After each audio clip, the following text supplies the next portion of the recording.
Hi, this is Charles Matthews, and today we're looking at how to pick among ways to estimate an architectural project. Let's go ahead and get started. Big picture overview. The reason we are making this video is to show how an architect may prepare to estimate his costs for completing the phases of design through construction drawings. So we're focused on the architect's costs, and that with a view toward what kinds of things should he be considering in his estimate? Well, first of all, we want to see what is an estimate. Estimate is a way of roughly calculating or judging the value, number, quantity, or extent of. That's the definition. You have to realize that with an estimate, they're not intended to provide a solid and concrete number, but rather the purpose of doing the estimate is to get a ballpark number, a big picture number as far as the cost that a project could be.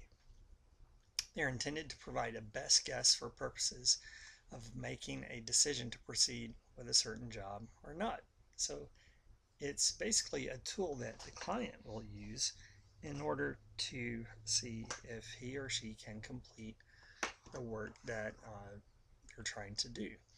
So it is possible to be precise with estimates, but it's impossible to be 100% accurate due to the fact that the estimate is based on a projection of circumstances and events that may or may not be true when the actual performance of the job needs to occur. Basically, we live in a world where you can't know anything for certain as far as the future is concerned related to the various interactions that people have.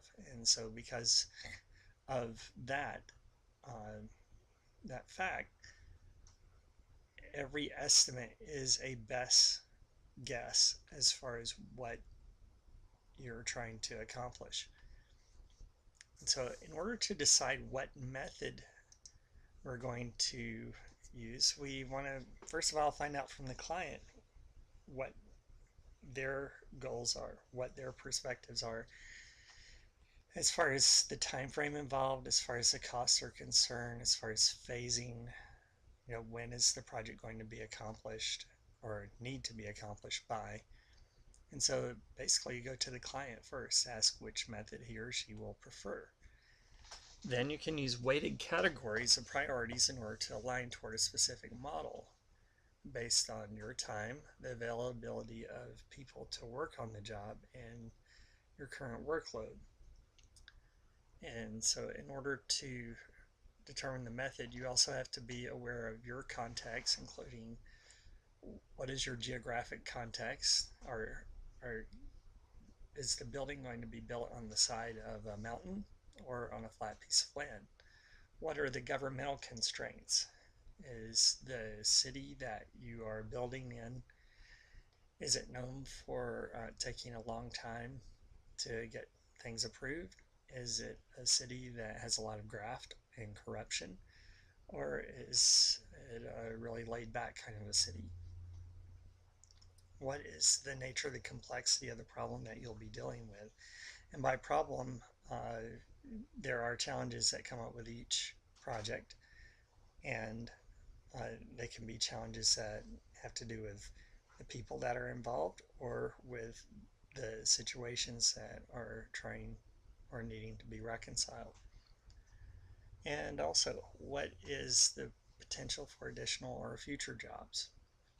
The whole idea behind that is this: you would pay for advertising, right?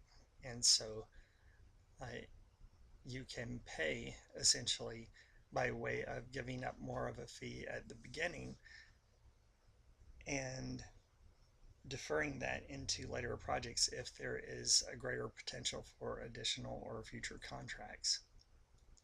So knowing whether there's a possibility of additional work can also guide your decision. And finally, you want to try to understand the client's intent and constraints, the time frame that he is having with the need to develop his project, the money, the cash flow situation, meaning do they need something to happen by September when school starts so that they can reap the benefits of people wanting to enroll their children. And design. Is there a design constraint that is needed? So if you know these contextual methods or issues, then you can start to consider what are the ways that an architectural project can be estimated. There are three primary ways, although those three ways can have a variety of combinations. One is a construction percentage, meaning you, the architect, would charge, say, 10% of construction costs. There's a cost per square foot, meaning you could charge anywhere from $2 to $10 a square foot, depending on the type of job.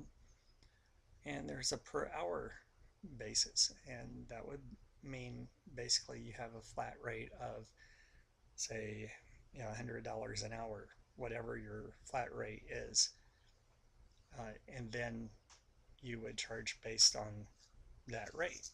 And so that it all depends on those contextual factors, and part of the contextual factors include the client's desires, but it's also, what are you willing to work with? What are you willing to do? An example is related to construction cost percentage. As military, there is a typical limit of 6% of construction. Residential is 8 to 15% of construction, and commercial can vary amongst these percentages. If you drill down a little bit into residential construction costs, it can be 8%, including a basic plan, views, sections, elevations, doors and windows schedules, and add 1.5% for millwork details and interior elevations, and add an additional 2% for interior finishes and coordination, and additional services, including but not limited to construction observation. So this is a percentage cost of construction. Next, we get into commercial costs of construction, not instruction, construction. And it can range anywhere from 4.7% for projects having a range in the above 50 million mark, all the way to 15% for projects $50,000 and below. A large part of that depends on, is there a repetition or economy and scale that happens as a result of larger projects?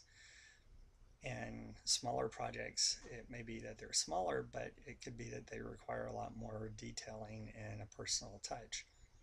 And so the various costs have to be balanced against each other. And finally, we look at the cost per square foot.